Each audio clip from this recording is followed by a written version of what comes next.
For 17 years, Stock Car Steel has been a leading materials supplier to the racing industry. We're proud they're a Motorsports content partner here at Race Chaser Online. The biggest names in NASCAR trust Stock Car Steel for raw materials such as carbon steel, chrome moly, DOM, aluminum, plastics, and much more. You can't build a race car without the basic materials, and Stock Car Steel is the place to get them. Don't forget to also visit Stock Car Steel's sister company, SRI Supplies, for racing and industry. SRI is the place to go for all your shop supply needs. Nuts, bolts, rivets, tapes, adhesives, cutting tools, chemicals, body shop supplies, paint shop supplies, lubricants, and more. A well-stocked race shop is a winning race shop, and the path to winning begins with 3 letters, SRI. For more information, visit stockcarsteel.com or SRI-supplies.com. Check them both out on Facebook or call them toll-free at 1-888-752-7272, 1-888-752-7272. I'm Jacob Seelman.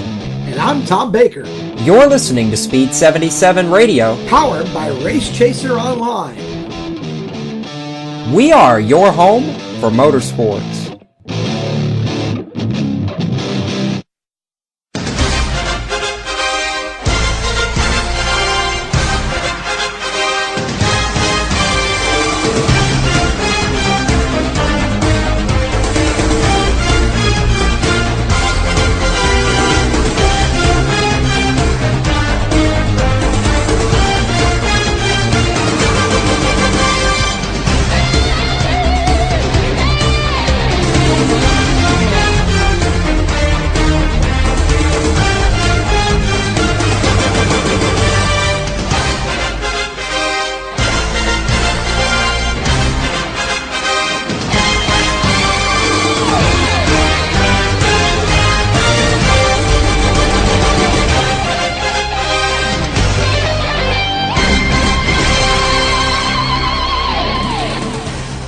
We're back, and we've got more friends in the house tonight, too. It's time for another jam-packed edition of Motorsports Madness here on Speed77 Radio and Race Chaser Online. And tonight, we're really going to kick things into high gear. We've got everything from NASCAR Preseason Thunder to AMA Supercross. We'll preview the Chili Bowl, and we'll have a exclusive interview following the announcement of John Hunter Nemechek's 2014 NASCAR Camping World Truck Series plans. It all starts right now here on Motorsports Madness. Hello everyone and welcome to Speed77 Radio and Race Chaser Online. I'm Jacob Seelman, the voice of Speed77 Radio, alongside my colleagues Tom Baker and James Pike, and we've got one more old friend joining us in the house tonight as well. I want to say a huge welcome back to tonight, the 4th member of our esteemed team here at the round table, the one and only DJ Everett, back with us to help cover some of the dirt and two-wheel action here tonight on the show. DJ, first off, welcome back to the madness. We're glad to have you, and certainly going to be exciting here as we get started once again. Yeah, thanks, Jacob. I'm pretty good about coming out of the closet, so to speak, every so often and surprise people. Come out of hiding, I guess is a better way of putting it. Good to be back. Good to see James and Mr. Tom Baker as well. So we'll talk some racing here just shortly, won't we? Yes, we will. All right, Tom. Of course, we've spent the last 6 days in motorsports heaven. We've been paying attention down at the World Center of Racing, Daytona International Speedway, and we have a lot to talk about from all 3 of the NASCAR National Series. Tidbits abound from every one of the divisions, and certainly over 6 days, even though rain was an issue a couple of the afternoons, a lot of high speeds, high hopes, and certainly some surprises as well from this test. Well, there were plenty of surprises, but, you know, I really wonder what we consider a surprise at this point. Daytona is so wide open, and there are so many teams that have good restrictor plate programs. It's such a different form of preparation and combination of engineering and driving and all of that from what the other 32 or so races of the year are.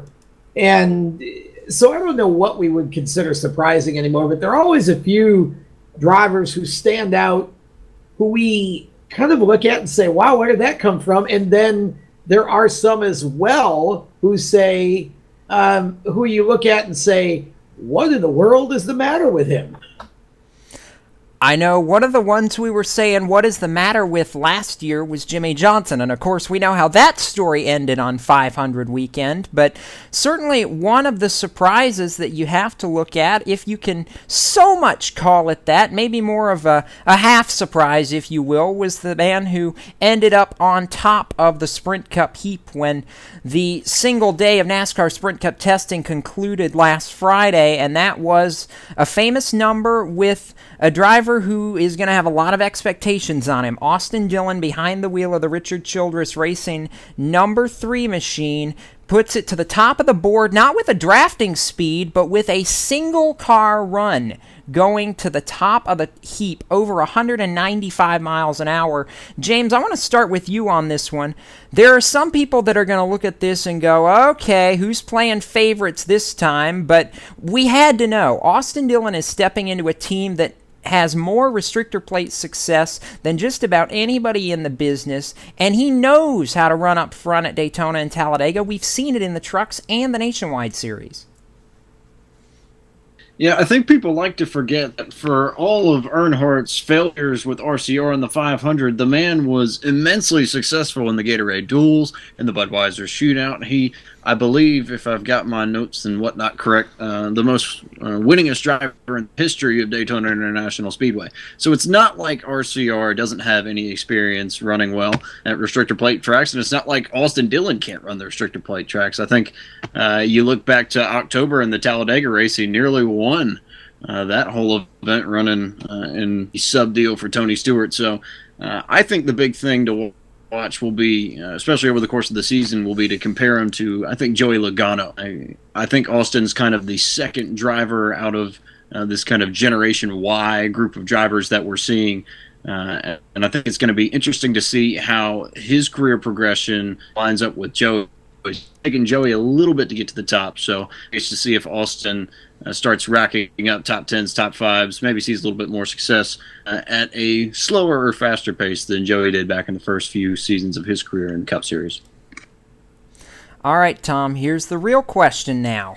You've got Austin Dillon, who plants himself firmly in command of the speed charts for the Cup Series, obviously going to be making a Rookie of the Year run. I want to ask you a tough question, though. Yes, there's expectations, and yes, he's going to be a rookie, but there are some onlookers who think if he can get the momentum started early, eyeing a couple tracks that he's already been to, Daytona, Las Vegas, etc., that if Dillon can get the momentum early, he could actually mount a charge to potentially look for a wild card in the chase. Does Daytona prove the starting point for what many seem to be a near impossible mission for the 3-car? Well, the way that you ask the question, I would say no. I don't. Is it possible that Austin Dillon could make the chase? Sure it is. It's possible that any of the drivers who are at Daytona right now could make the chase, provided they're going to run a full season. But we all have to remember Daytona is not a good measuring stick of someone's coming success or failure in the season, because restrictor plate racing only happens 4 times a year, and it's a different type of racing and a different sort of performance aspect. So I don't believe that Austin Dillon is going to make the chase. I think that would be a lot of pressure to put on him. I think certainly the Rookie of the Year title, only because of his previous Cup experience, limited though it is, would have to go through him. I think you'd have to make him the early favorite. But I don't believe Austin Dillon. I think he's going to... There's enough tracks he hasn't run at yet. He's with a new team. I don't expect him to contend for the chase, and I don't see him without a couple of wins, which, I mean, anybody can win. At Daytona or Talladega, it's a restrictor plate race. If you're fast and you got a good plate program, you have a shot. From that aspect, he could get a win, but I don't see Austin contending for the chase. I could see him top 20, but I don't think he contends for the chase. I could be wrong, but I don't see it.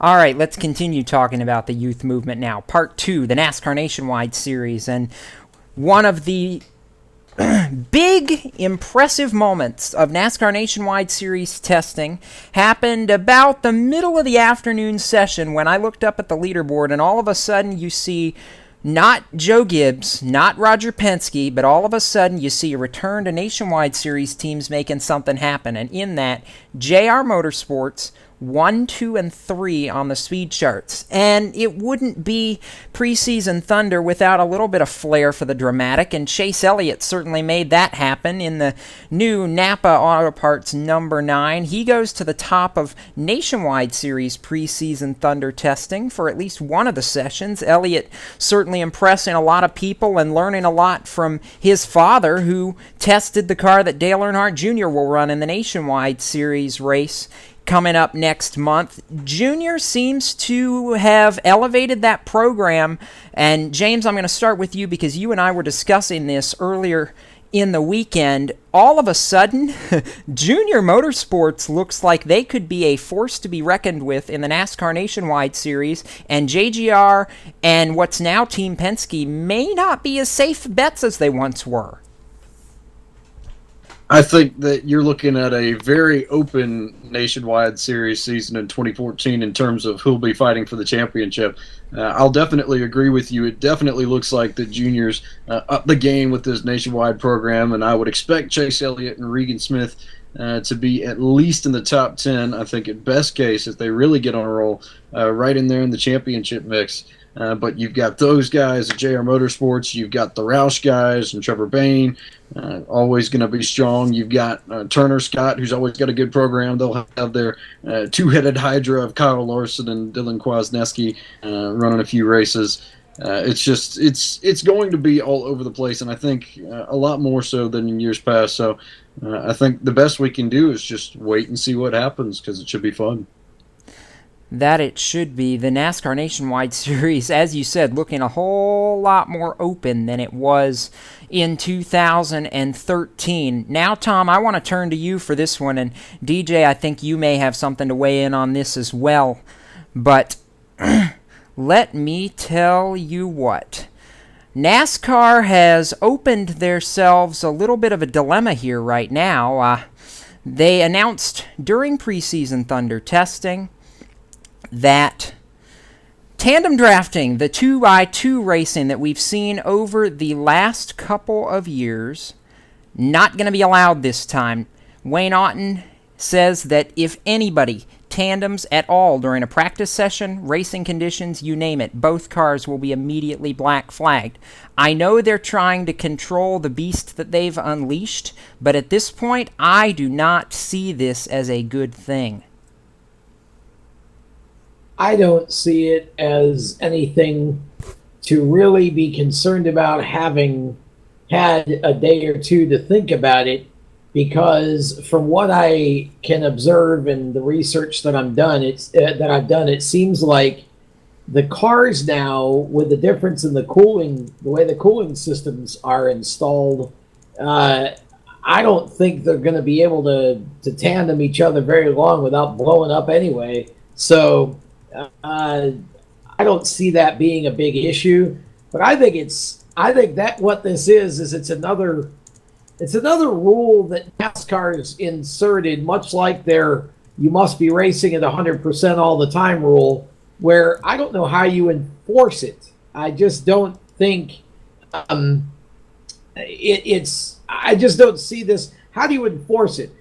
At what point, two drivers running one behind the other, do you get half a lap, 2 laps? How long before it's too long? There's no specification in the rule, and I don't think NASCAR needed to do it. I think the drivers would have policed themselves. Nobody wants to overheat. I just think it was sort of a silly thing to do.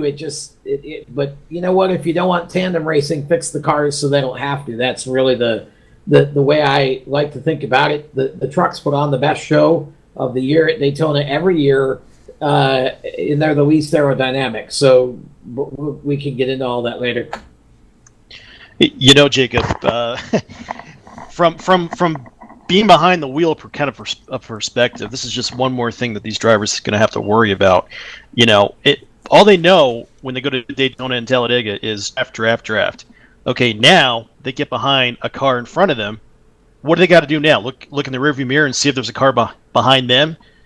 If there's not, guess what? I'm in a tandem draft. That means what do I need to do? I need to, slow up and let the car in front of me just get away. I mean, all these guys know how to do is just draft.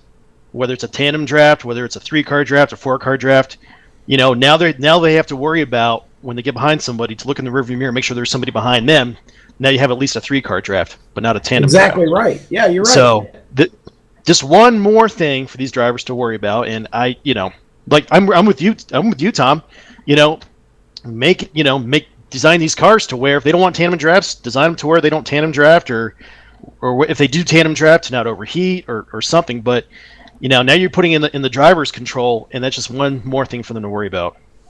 Well, I think the other piece to this is how are they going to define the difference between tandem drafting and drivers just following each other? I mean, it is Daytona. We do run in packs. We either pack or we tandem. It's been that way forever. I don't think NASCAR needed to say anything, but I do think it's going to be very difficult to enforce. I just hope that I hope they don't get silly about it, because it'll take away from what otherwise could be an extremely good nationwide series race. And real quick, I just want to address something that Jacob and I think James were talking about as far as Junior Motorsports. I don't think it's realistic to expect Chase Elliott to contend for the championship. Again, he's fast at Daytona. It's a whole different deal. He's got a lot of tracks he's never been on. It's a whole different series. I think Regan Smith's got a shot at the title again for sure. I think Chase will get better as the season goes on, be stronger the second half than the first. If those two ever stay together in Junior Motorsports stable for 2015, look out. And with that, I'm going to call a first caution flag on tonight's show.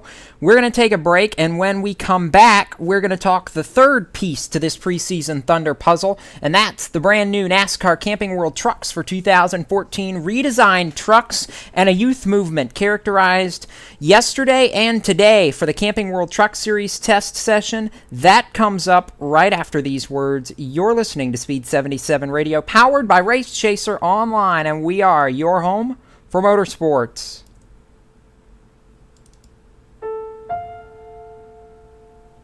The odds of a young girl being discovered by an industry insider while singing to herself pumping gas? 1 in 300 million. The odds of the daughter of a clergyman from Severn, Maryland spending 11 weeks at number 1 on the U.S. singles charts? 1 in 19 million. The odds of going on to win 6 Grammy Awards? 1 in 1.4 million. The odds of selling over 40 million records? 1 in 800,000. The odds of this musician and performer having a child diagnosed with autism? 1 in 110. I'm Toni Braxton, and I encourage you to learn the signs of autism at autismspeaks.org. Early diagnosis can make a lifetime of difference. Autism Speaks. It's time to listen. Brought to you by Autism Speaks and the Ad Council. For 17 years, Stock Car Steel has been a leading materials supplier to the racing industry. We're proud they're a motorsports content partner here at Race Chaser Online. The biggest names in NASCAR trust Stock Car Steel for raw materials such as carbon steel, chrome moly, DOM, aluminum, plastics, and much more. You can't build a race car without the basic materials, and Stock Car Steel is the place to get them. Don't forget to also visit Stock Car Steel's sister company, SRI Supplies, for racing and industry. SRI is the place to go for all your shop supply needs. Nuts, bolts, rivets, tapes, adhesives, cutting tools, chemicals, body shop supplies, paint shop supplies, lubricants, and more. A well-stocked race shop is a winning race shop, and the path to winning begins with 3 letters, SRI. For more information, visit stockcarsteel.com or SRI-supplies.com. Check them both out on Facebook or call them toll-free at 1-888-752-7272, 1-888-752-7272. I'm Jacob Seelman. And I'm Tom Baker, You're listening to Speed 77 Radio. powered by Race Chaser Online. We are your home for motorsports.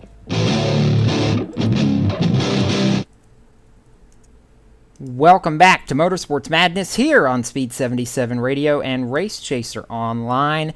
Jacob Seelman, Tom Baker, James Pike, and the return of DJ Everett to the round table, and the four of us breaking down all the happenings from the last week or so in motorsports, and we're going to get to some redesigns for 2014 in the form of the Camping World Truck Series. Preseason thunder going on yesterday and today for the 2014 trucks, and boy, I have seen some pictures of these trucks, and they look about as close to coming off the showroom floor as I think NASCAR could have made them. I mean, you look at the rear ends, you see the imprints of the Silverados. The Tundras for the Toyota brand actually put the handle on the rear bumper. It's impressive the job that NASCAR and the manufacturers have done on these brand new trucks, and when you talk about brand new trucks, you talk about brand new drivers as well, new faces in new places, and one of those new faces very, very fast in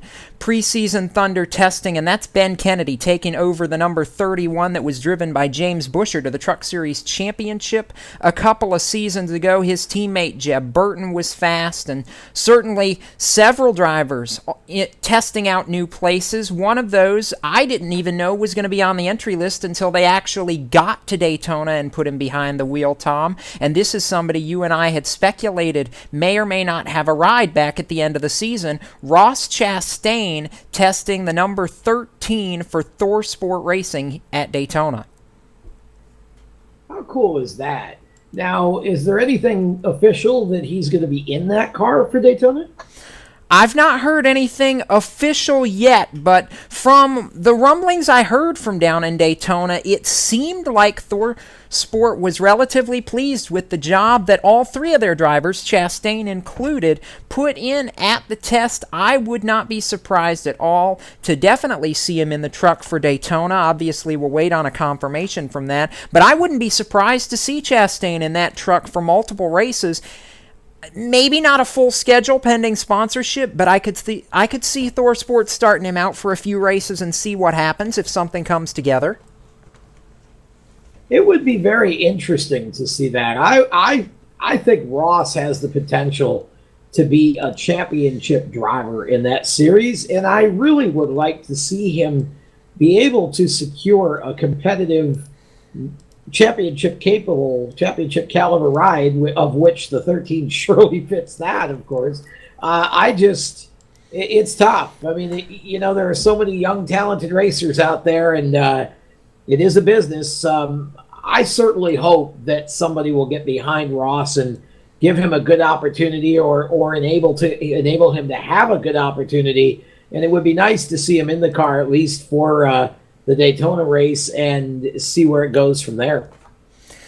While we're on the subject of young, talented drivers making their way up into the NASCAR Camping World Truck Series, we saw Tyler Reddick take some laps in a Brad Keselowski-owned truck. He's going to join teammate Ryan Blaney for the Daytona event. But how about another driver that we got the chance to talk to about some NASCAR Camping World Truck Series plans for 2014, and that was John Hunter Nemechek. They announced just yesterday that John Hunter going to be running 10 NASCAR Camping World Truck Series races for 2014 for SWM Nemco Motorsports, a partnership between his dad, Joe, and Sid Malden. John Hunter, very, very excited about this opportunity. And Tom, I know you and I have both watched him through the super late model ranks, and the kid is business. And he may not have gotten the results he necessarily wanted from his first two truck starts in 2013, but he certainly showed he had the speed to get there.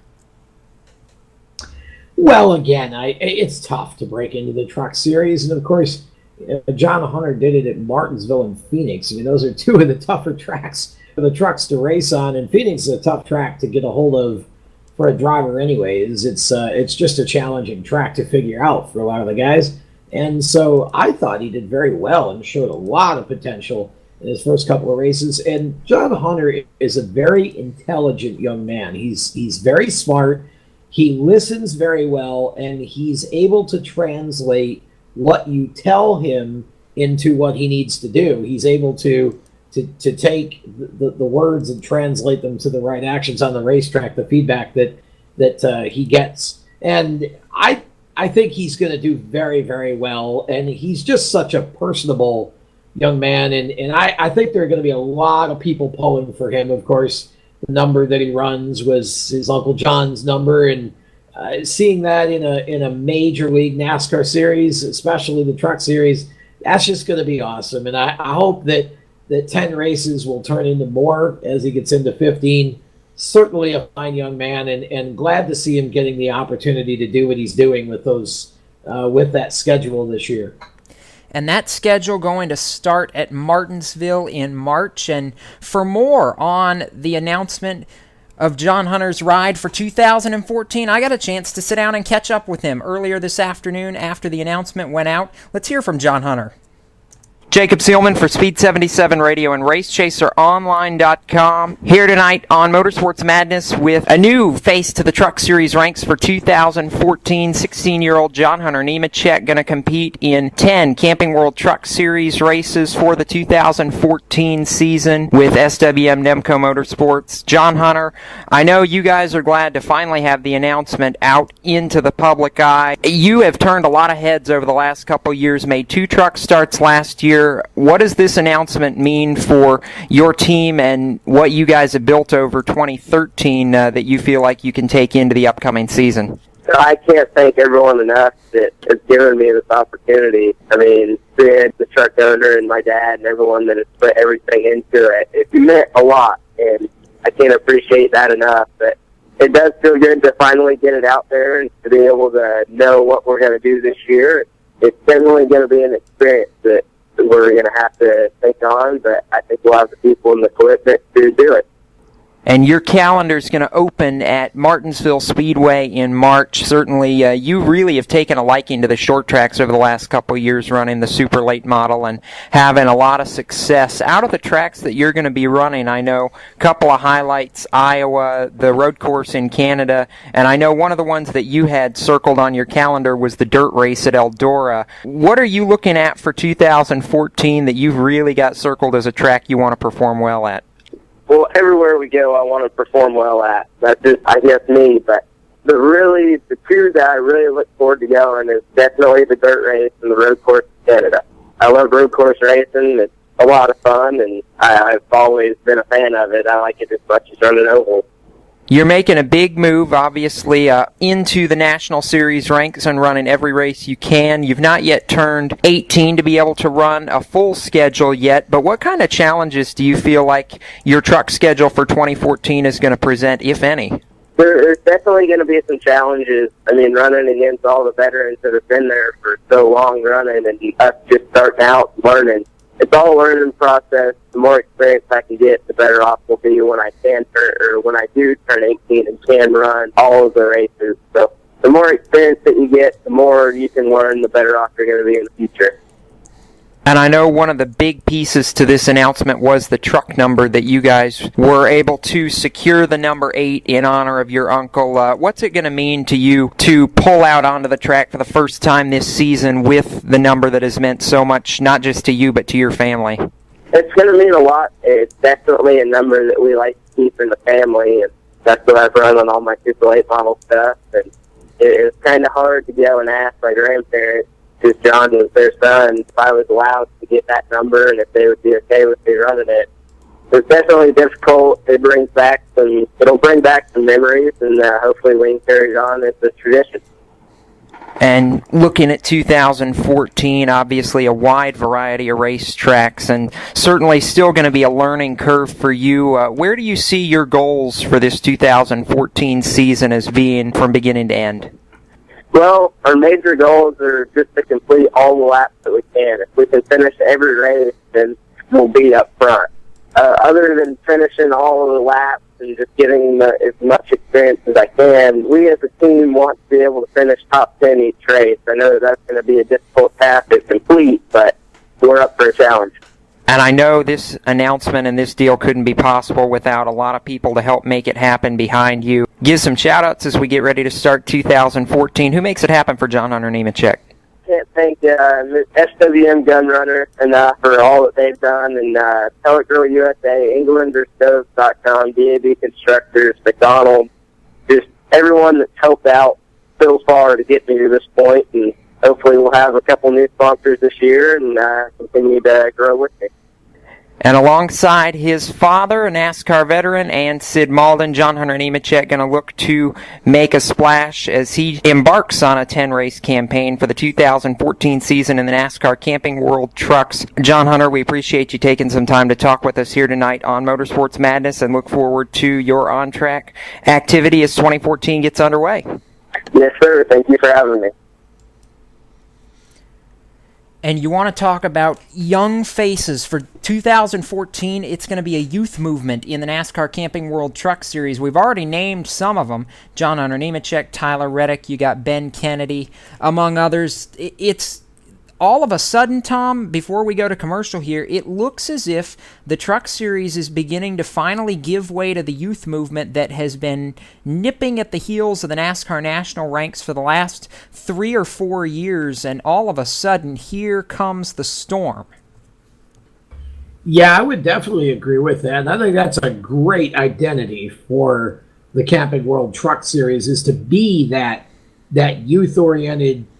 It's nice to have the Ron Hornadays and the veterans, and it's good to have some of those guys in there. But I think this series really could distinguish itself as being the series. A lot of the young racers who are old enough to compete in the series, a lot of them are seeing that it is not a great deal more financially to do that than it is to compete even in the Pro E Series, or especially in the ARCA Series. So I think that it really provides an opportunity for these young racers to get their feet wet in NASCAR's Big 3 Series on a bigger stage. And I think the trucks are just ultra competitive. So yeah, I think it's great, Jacob, and I'm really excited to see some of these young drivers coming in. And it's still nice, again, as I say, to have the Ron Hornadays and some of those other veteran drivers still involved as well. And we'll see exactly how the veterans shape up against the rookies when we get to Daytona here in about a month. It's a Friday night spectacular for the Camping World Truck Series. Friday, February 21st, going to be the next year Energy Resources 250 to kick off the Truck Series season. That whole weekend going to be one to watch, obviously, leading up to the Daytona 500. With that, we're going to take our halftime caution flag, throw the crossed flags out over tonight's show, and when we come back, we are going to kick up our feet, sit back in the recliners, cue the lava lamps, and we're going to talk two-wheel action as we make a return to DJ's Corner. It's AMA Supercross making its debut on the Madness, and it comes up next. You're listening to Speed77 Radio and Race Chaser Online. We are your home for motorsports. For 17 years, Stock Car Steel has been a leading materials supplier to the racing industry. We're proud they're a Motorsports content partner here at Race Chaser Online. The biggest names in NASCAR trust Stock Car Steel for raw materials such as carbon steel, chrome moly, DOM, aluminum, plastics, and much more. You can't build a race car without the basic materials, and Stock Car Steel is the place to get them. Don't forget to also visit Stock Car Steel's sister company, SRI Supplies, for racing and industry. SRI is the place to go for all your shop supply needs. Nuts, bolts, rivets, tapes, adhesives, cutting tools, chemicals, body shop supplies, paint shop supplies, lubricants, and more. A well-stocked race shop is a winning race shop, and the path to winning begins with 3 letters, SRI. For more information, visit stockcarsteel.com or SRI-supplies.com. Check them both out on Facebook or call them toll-free at 1-888-752-7272, 1-888-752-7272. For every turn, a twist. For every start, an untimely finish. For every win, someone who loses it. For every number, a nation. For every celebration, a brawl. For every split second, years of work. For every heaven, a hell. For every good old boy, a good old girl. For every curse, a prayer. For every ounce of order, a jug of chaos. For every twist, there's a turn. I'm Jacob Seelman. And I'm Tom Baker, You're listening to Speed 77 Radio. powered by Race Chaser Online. We are your home for motorsports.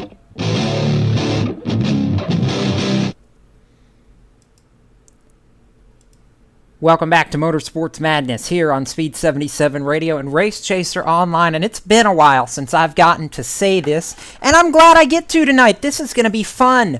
We're taking a trip back, going to kick up our feet, welcome the lava lamps, turn up the recliners, and it's time for a visit to DJ's Corner with the one and only Mr. Excitement himself. He doesn't need a crying towel. He's got the attitude all on his own. DJ Everett. We're going to talk some AMA Supercross here on the Madness. Going to be really, really exciting tonight. Certainly, it's been an exciting start to the season already. 2 races in. We've seen a rookie and the champion. We certainly have, Jacob, and yeah, I had to actually dig out the lava lamps and the recliner out of storage. Had to dust them off and everything. My back is kind of hurting from doing all that carrying. But they're in the corner, and glad to have you guys in the corner with me as well. But yes, 2 races into the season. We started things off in Anaheim. We like to call it Anaheim 1. Not the dominant performance that everybody expected for Ryan Villopoto out of the gate. The 3-time champion going to be going for his 4th consecutive championship this year. Ryan Villopoto, uncharacteristically, while leading the 450 main event at Anaheim 1, goes down halfway in the middle of the race. We all expected him to just drive off into the sunset, another Ryan Villopoto win, and he goes down. That handed the race over to Ken Roczen, the rookie, with James Stewart hot on his tail, and not too surprisingly, Jacob, while battling for the lead, James Stewart also goes down. James Stewart, very entertaining to say the least as far as a Supercross rider. But, Ken Roczen, the rookie, picking up the win in Anaheim 1, and Jacob, you're going to say something about that. Yeah, I was. I was actually really excited to see Ken Roczen pick up that win. He's moved now to the 450 class full-time. Huge win for him. Obviously, very uncharacteristic for Ryan Villopoto, the champ. More on him in a minute. But as you said about James Stewart, though, it seems like here of late, James Stewart is a conundrum. He either wins or he's on his lid in some way, shape, form, or fashion. So, as much as I can't say I was terribly surprised to see what happened happen, obviously James Stewart's got the speed. He's just got to put the races together. Come on. Yeah, there's no doubt about it. Although, Jacob, I will say this. After the Monster Energy Cup in Las Vegas back in October when James Stewart won that event, James Stewart looks solid in that race. I mean, he didn't look like the James Stewart of old where he was leading and he goes down. He looks solid, and he took home the victory, the overall victory in that event. And I'm thinking to myself, okay, this is James Stewart of new now. Something clicked in his mind that he's going to be more of a mature rider perhaps and start putting these races together from start to finish, all 20 laps without going down. And to my surprise, in Anaheim 1, he goes down. So, I'm like you said, I'm kind of surprised at that, but not too surprised. But then we go to Chase Field in Phoenix for race number 2, and things looked a little bit more normal. Ryan Villopoto did take the win there, but let me tell you something, Jacob. Justin Brayton on the Joe Gibbs Yamaha led most of that race. And once Ryan Villopoto went around Justin Brayton, we were thinking again, okay, there goes Ryan. He's off into the sunset. Goodbye. But no, Justin Brayton actually was within 3 to 4 bike lengths after he got passed by Ryan Villopoto. He kept Ryan Villopoto in his sights. And for a second there, I thought he was actually going to get by Ryan Villopoto on the last lap of that 450 main event. He bonsai'd. Yeah, good run for Justin Brayton, finishing him the runner-up spot, and Ryan Dungey finishing on the podium as well. James Stewart did not go down in Phoenix, so he did finish 4th. Looks like he kind of moved he kind of moved the tick back a couple of went down a couple of notches on the aggression meter maybe, and decided he was going to put in a full 20 laps without going down. James Stewart finishing fourth, and so far in these first two races, Jacob, I'll have to tell you that the two guys that are kind of surprising to me so far is Ken Roczen, putting in solid performances in his heat races and the main event. And actually, Justin Barcia. You and I talked about Justin Barcia as well. Last year was his rookie season in the 450 series. This is his sophomore season, and everybody's got kind of big expectations on Justin Barcia. After all, he did put in quick time at Anaheim 1 in the 450 class. And everybody's thinking that Justin Barcia is probably good for about 4 or 5 wins this year. So Justin Barcia is somebody to keep your eyes on as well. I dispute that. I dispute that right now. As long as Ryan Villopoto is in the 450 class, there is nobody that's good for 4 or 5 wins unless you can find a way to tie Villopoto up and leave him somewhere in the middle of the desert. There is just not going to be any stopping him. Although I do want to give Villopoto props where props are due. Coming into the weekend, he had never won at Chase Field in Phoenix. Check another track off the Villopoto personal victory list. He wins in Phoenix for the first time in his career. All of a sudden, he's closing in on 40 career 450 main event victories. He's slowly climbing his way up the ladder, and I'll tell you what, Villopoto going for his 4th straight championship, as you mentioned this season, DJ. All of a sudden, Villopoto, if he can win the championship this year, immediately you start putting him in the conversation with McGrath and Carmichael. He is certainly the best of the era, and he's working on making a case to challenge the 2 legends of the sport on the all-time greats list, I have a feeling. And you're right, Jacob. Ryan Villopoto is as always, is going to be a threat. He does have a 1-point lead over Ken Roczen just 2 races into the season. Still kind of early to tell. We're only 2 races into 17 races this year. Ryan Villopoto, in my opinion, has not dominated the first 2 races like I would think he would. After all, going down at Anaheim 1, and then having a little bit of competition from Justin Brayton at Chase Field in race number 2 at Phoenix. I guess we'll find out here as they move to Anaheim 2, the 3rd race in the series, and we'll see if Ryan Villopoto can actually get on that drive of his and just take off from the rest of the field. But so far in these first 2 races, Ryan Villopoto has not dominated like I thought he would. That's why I say Justin Barcia might be, maybe have a few races, a few wins in him this year, but we'll find out. Ryan Villopoto might hit a stride here as we go to Anaheim 2. And oh, by the way, even though he hasn't dominated the first 2 races like we expected, he's still the points leader, so we got to give him credit for that. He's making the charge. He leads Ryan Dungey in the championship.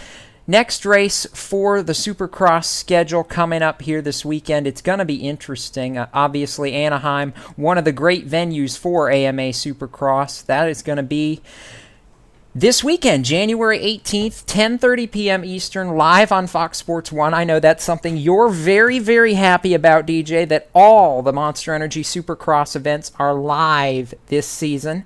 Gonna be exciting.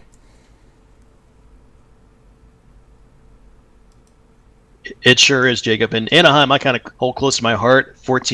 After I did live 14 years in Southern California in Orange County and lived just 10 minutes away from Angel Stadium, so I took in many, many, many Supercrosses at Angel Stadium as well. So Anaheim is probably the key event, the key location on the Supercross tour. After all, they do have 3 races there every year on the schedule.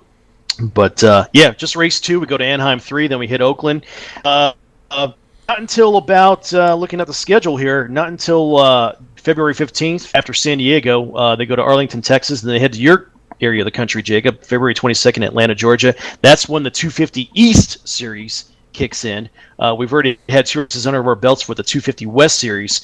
So far, it seems to be the Jason Anderson and the Cole Seeley show so far, and ironically, Jason Anderson getting Cole Seeley both races on the final lap, and Cole Seeley in the last lap, 2 races in a row. That's got to be something that Cole Seeley's thinking about right now, don't you think, Jacob? I would think, and I know I'm not the only one that would think that. I know, James, you were very, very vocal about that, as a matter of fact, after the second time that that Cole Seeley got outfoxed on the last lap.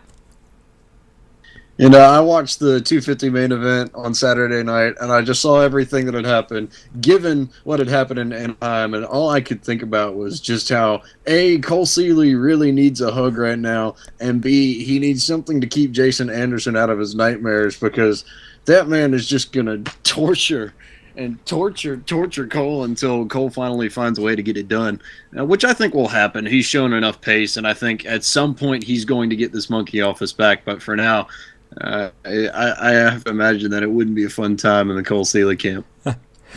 No, it certainly wouldn't be, and we're going to take our final commercial break with that for tonight's edition of The Madness. We're going to come back and have everybody in on it one more time. We're going to preview the Chili Bowl. That comes up next, and no, we're not talking about food here. There's actually racing in January for those of you who might be listening in and going, what?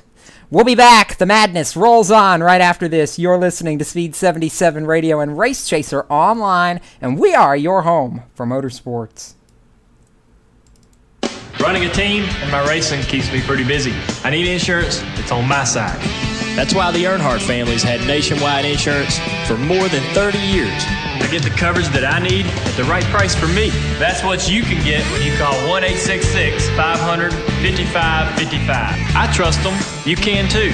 That's on your side. Get a quote today.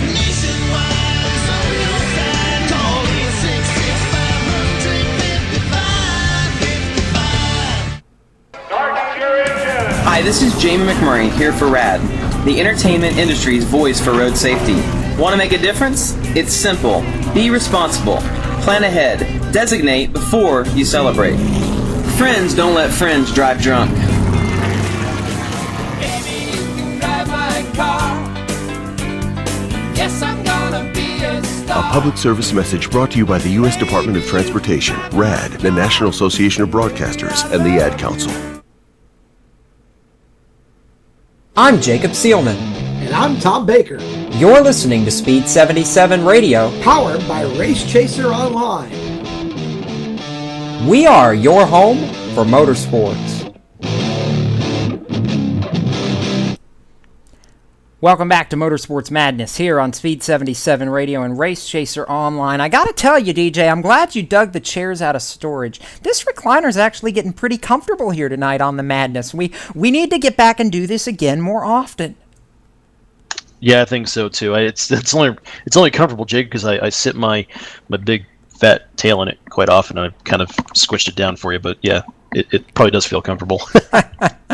Let's talk chili, shall we? And I want to get all four of you, or all four of us, I guess, would be the operative, in on this as we get ready for the Chili Bowl Nationals this weekend. Back on television, I'm very happy about that, and I certainly know what I'm going to be spending my Saturday night doing, but the Lucas Oil Chili Bowl Midget Nationals in Oklahoma getting set to rock and roll for 2014, and for the last 5 years at the Chili Bowl, Tom, there's been one name, and one name only to talk about whenever you mention the Chili Bowl. Swindell. Kevin Swindell, specifically. Actually, no. 5 years, do the math. Sammy did get one, but Kevin's won the last four.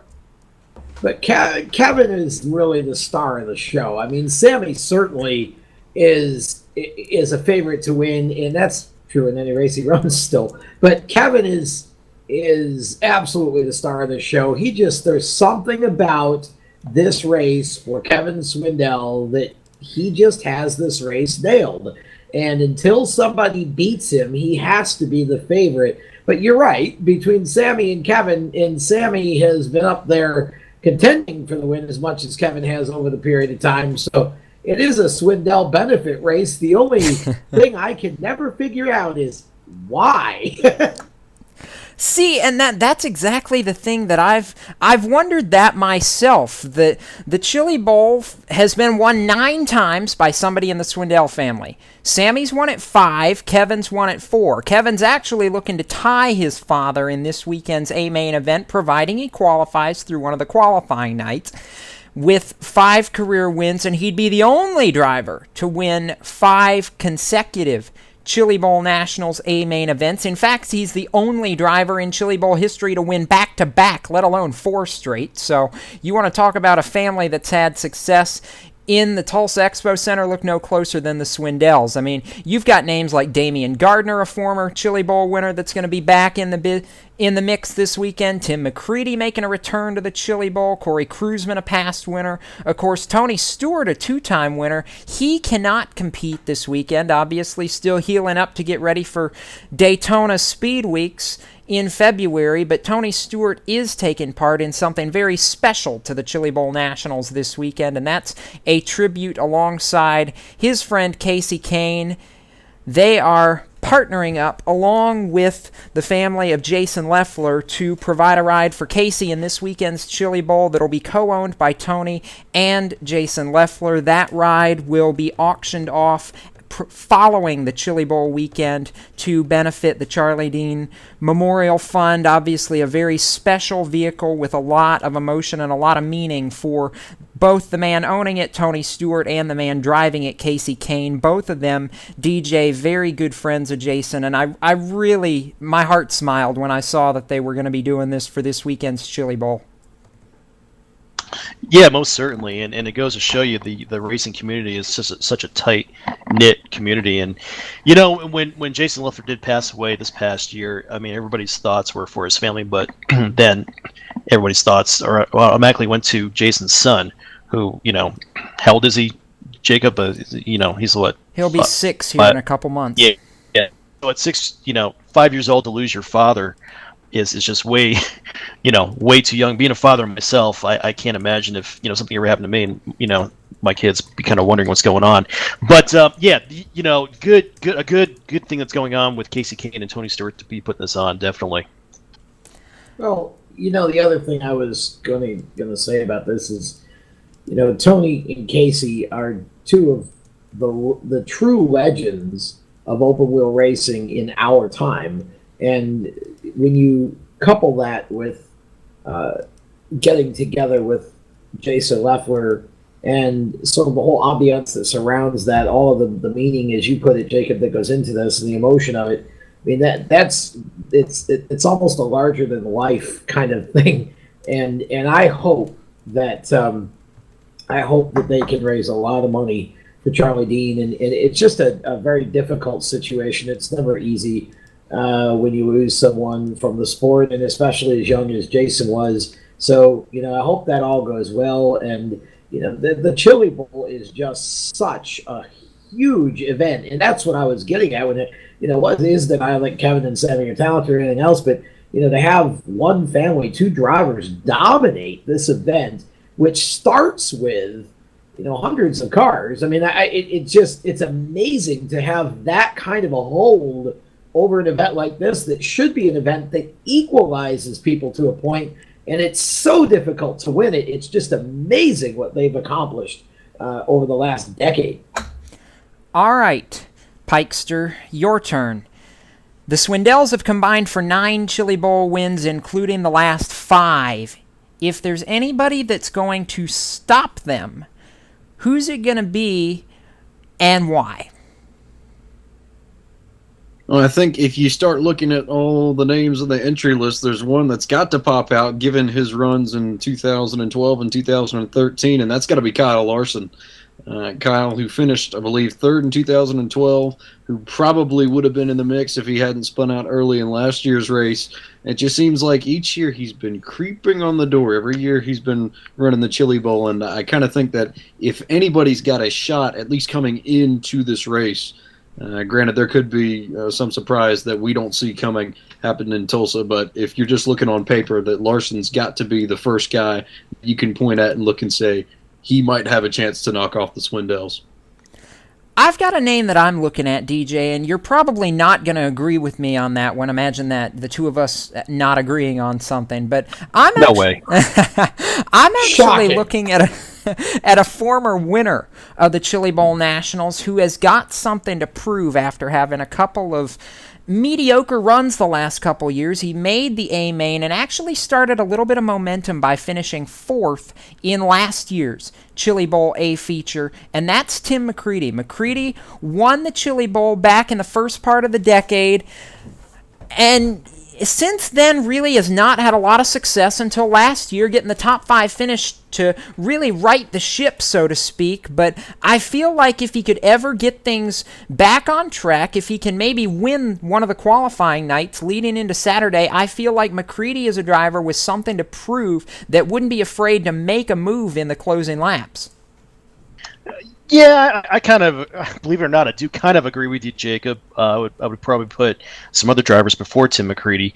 But, Tim McCready is a standout dirt track driver, coming from his roots in upstate New York, being a dirt modified driver in the past, most recently being a dirt late model driver. Put him in an open wheel car. Don't let him fool you. He'll put some success together once you put him in a midget or a sprint car for that matter. But if anybody's going to dethrone the Swindells, I will have to agree with. I've got actually 2 drivers in mind. I have to agree with James. My first driver would be Kyle Larson. He came so close last year, battling with the Swindells in that A-main event last year. I thought he was actually going to grab the lead from the Swindells until he made a small blunder and spun out. That was kind of surprising. The other guy that I have high hopes for in this event, Kyle Larson's teammate out of the Keith Coons camp there, is the defending USAC National Midget Champion, Christopher Bell. The reason why I say this is not only did Christopher Bell win the USAC National Midget Championship, but he also did some extracurricular activity, grabbing some non-wing sprint car wins and grabbing some wing sprint car wins. Now, who else do you think of, Jacob, when you hear guys that win in, wing, non-wing, midgets, on dirt? Who else do you think of? Tony Stewart, Jeff Gordon, Kyle Larson. Bingo. So Christopher Bell is somebody I kept my eye on from last year, winning in all different forms of dirt track racing, all genres of dirt track racing, I should say. So he is somebody to keep your eye on as well in the coming years. But he's another guy I think that could possibly dethrone the Swindells as well. And you're very, very high on Christopher Bell. You and I have had several discussions about him over the past 12 months, even before he took the National Midget Points lead and then proceeded to run away with it. This is an 18-year-old, soon-to-be 19-year-old driver who has really impressed a lot of people, myself included, over the last couple months, and I have to agree with you. I can't believe I'm saying that, but I have to agree with you. I think Christopher Bell might be another one with a shot at it. I agree with both of you on Christopher Bell. I also agree with Kyle Larson. I think those two, Tim McCready can win any race he enters, but I think Kyle Larson and Christopher Bell are the two that you'd have to keep an eye on. I think Christopher Bell has the chance to be as good as or better than Kyle Larson in terms of overall career. And I haven't looked at the entry list, but I'm going to give you another name for the open wheel world. I'm not sure if he's running it.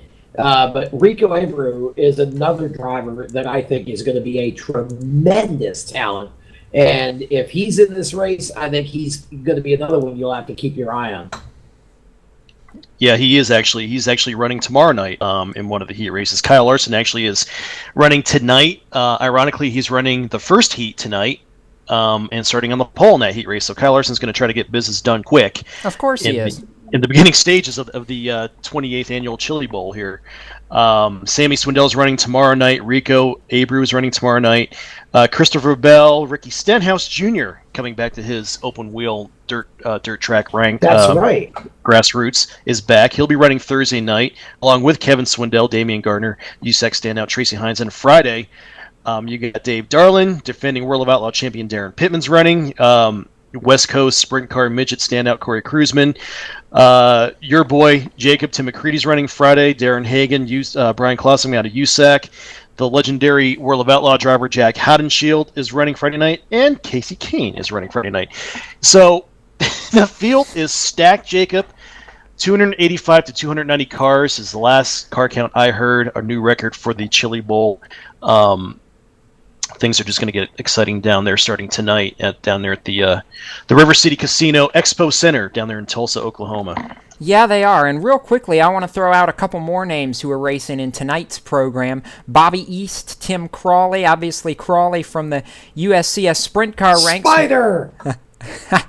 Or Creepy, as he's known around some of these parts. But Tim Crawley running tonight. You've got Billy Weiss, who I just saw a couple weeks ago up at the Rumble in Fort Wayne, running tonight. Joey Saldana out of the World of Outlaws ranks is running tonight. And one more guy I'm keeping my eye on as well. Not necessarily this weekend at the Chili Bowl, but for the entirety of 2014, Nick Drake going to be making his Chili Bowl debut potentially. And Drake was also in the news along with Cole Custer earlier last week because Bill McAnally Racing is expanding out of the K&M Pro Series West ranks, going east, taking Cole Custer, Nick Drake with them. Custer going to run about 2/3 of the schedule, and Nick Drake going to run full-time K&M Pro Series East for 2014, but making a dirt start this weekend, trying to debut in the Chili Bowl.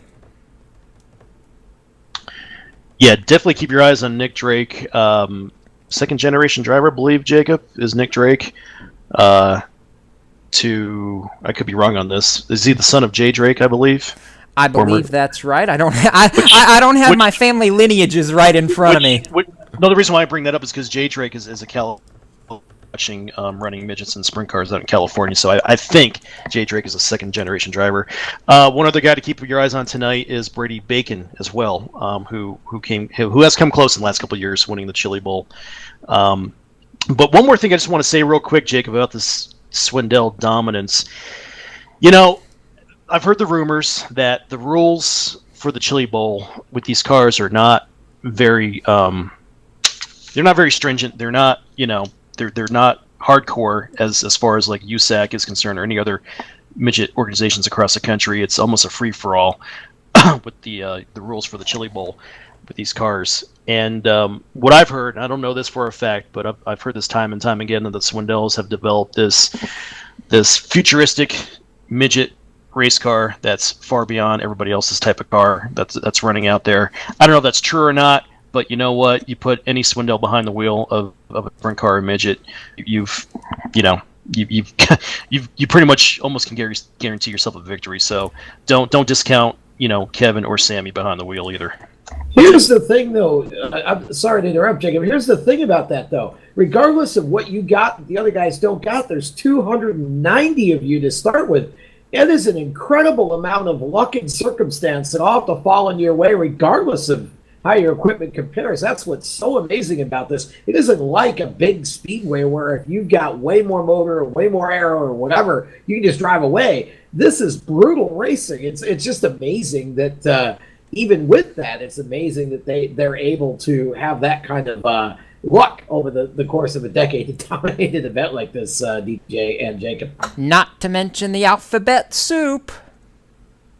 Exactly. Yeah, basically, with the way it works out is that on your qualifying night, you have to finish well in your main event, and that'll slot you in somewhere in the alphabet soup for Saturday. And for the last 5 years in a row, the Swindells have been able to figure that out to where they put in good performance. Either I don't know for a fact, Jacob, but I think the Swindells have won a majority of their qualifying night main events over the last 5 years, if not maybe all of them, perhaps. If my notes serve me correctly, Kevin Swindell has won his last 3 qualifying event performances, and that'll put you in the first 3 to 4 rows of the A main event. Actually, the first 2 or 3 rows in the A main event for Saturday night. So they've definitely. You're right, Tom. There's a lot of luck that's involved in this, but also you have to have a lot of strategy with the way they kind of lay out with the layout for the Chili Bowl for all 4 or 5 nights. 5 nights. No doubt. I think another name you're going to have to look at as being a potential contender here is Zach Dahm out of Illinois. He's another one that has done real well in the Power I series. I think Zach's got a chance to do really well here at the Chili Bowl. And I would also throw in, just as a dark horse to have a good performance, Hunter Schurenberg. Hunter's been doing this a long time. Doesn't get probably as much credit as he deserves, but he is fast, and he's very capable behind the wheel of any open-wheel car he drives. And so I think those two could be added to the list of people to watch over the next few days. And JJ Yaley's another one too. We've not even really scratched the surface of all the guys who could potentially make this A main, and we've already talked about 15 guys who we're watching as potentially could be in the top 4 or 5 cars. That's how competitive this race is. It's definitely stacked. JJ Yaley running tomorrow night. Coons Jr. running tomorrow night. You know, out of all the names I've mentioned, there's probably another dozen or more so names that probably are good contenders to win this thing. So all I know, Jacob, is this: 11 years since I last attended the Chili Bowl. I think next year for 2015, you, me, and even Tom and James, you want to join us? We should all converge on Tulsa, Oklahoma this time of year next year. I say let's do it, but I also say for Saturday night, because the Chili Bowl is back on television. MAV TV having live coverage of the Chili Bowl main Saturday night with none other than hosting their telecast, the one and only Dave Despain. Dave Despain. That's right, Despain is back, and he'll be anchoring Chili Bowl coverage on Saturday night. I know what I'll be doing. I don't know about you, gentlemen. But for now, we've extended a little overtime. Not that that's ever a bad thing. It's always great conversation, gentlemen. James, I want to turn to you first to wrap up this hour of conversation. Obviously, the Chili Bowl this weekend, among other things in motorsports we're watching. But the last thing I want to do, pick to win. Go. Oh, gosh. I'll be boring, and I'll take Kevin Swindell and just go with that and probably lose. He'll probably not win just because I picked him, but my real problem is how am I going to be able to watch everything that's going on Saturday night? Because in addition to the Chili Bowl and Supercross, I think we've got Barrett Jackson this weekend as well. I don't have enough screens for that. DJ, pick to win. I'm going to go with Kyle Larson Saturday night, and while I'm DVRing the Supercross from Anaheim 2, I'm going to be picking, I'm going to go out on a limb here, James Stewart to win Anaheim 2, race of the season in the AMA Supercross 2014 season. Now that's scary. Tom, pick to win the Chili Bowl, and we'll take it home from there. Kyle Larson to win the Chili Bowl, James Stewart to win the Supercross at Pikester. I love Barrett Jackson, but until they throw a green flag and a checkered flag and actually race something, I'm sticking to the 2 race broadcasts on Saturday night. Amen, Tom. Amen. That's right, gentlemen, and I'm gonna be about as normal as James on this one, and I'm gonna go with Kevin Swindell, but I'm not gonna factor out Casey Kane. I want to see that car do well this weekend in honor of Jason and for Charlie Dean. But for all of us at Speed77 Radio and Race Chaser Online, that's the checkered flag on our broadcast here tonight. A little bit of overtime never hurt anybody. For James Pike, Tom Baker, DJ Everett, Kyle Souza, Joel Sebastianelli, Stephen Ovens, and all the rest of our cast of characters, Nick Graziano, Evan Bolio, I'm Jacob Seelman saying keep it off the wall until we meet again, and we'll see you at the racetrack, folks. You can catch us Tuesday night at 7 p.m. Eastern for Motorsports Madness, and Tom and I will be back on the air Thursday night at 7 p.m. for the Stock Car Steel SRI Motorsports Report right here on Speed77 Radio. Until then, keep it off the wall. We're out. So long, everybody.